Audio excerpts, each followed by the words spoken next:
যে কোনো প্রয়োজনে তারা আমাদের সাথে যোগাযোগ করবে এবং যোগাযোগ করবে, সিদ্ধান্ত নেবে।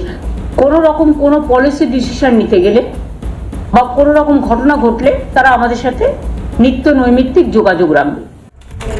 এবং ঠিক সেই জায়গা থেকে তিনটে প্রশ্ন, এই মুহূর্তে তিনটে প্রশ্ন, আবার মাথার মধ্যে অনেক প্রশ্ন আসছে, আপনাদেরকে এই প্রশ্নগুলো আসছে। দলের রাশ মমতার হাতেই, এটা পরিষ্কার বুঝিয়ে দেওয়া হলো। পাওয়ার অফ অ্যাটর্নি বলে কোনো কিছু রাজনীতিতে থাকে না। মমতা বন্দ্যোপাধ্যায় যেখানেই যান, দলের রাশ মমতা বন্দ্যোপাধ্যায়ের হাতেই থাকবে। কেন? অভিষেক বন্দ্যোপাধ্যায় কি ভরসা নেই, আস্থা নেই? দ্বিতীয় প্রশ্ন, সুব্রত বক্সির নাম কেন সামনে এলো? অভিষেকে আস্থা নেই মমতার, সুব্রত বক্সির নাম, মানে ভালো করে ভাবুন। সামনে প্রথমে বললেন সুব্রত বক্সি আছে, অভিষেক বন্দ্যোপাধ্যায় আছে এবং অন্যান্যরা আছে। কেন অভিষেক বন্দ্যোপাধ্যায় একা কেন নেই?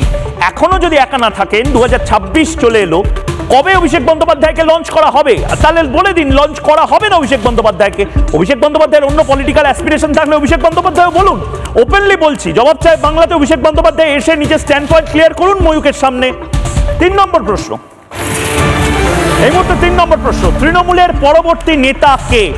মমতা বন্দ্যোপাধ্যায়ের অনুপস্থিতিতে তৃণমূল কংগ্রেসের যে ব্যাটন কার হাতে যাবে? কে স্টিয়ারিং ধরবে? এই মুহূর্তে সবচেয়ে বড় প্রশ্ন এগুলো।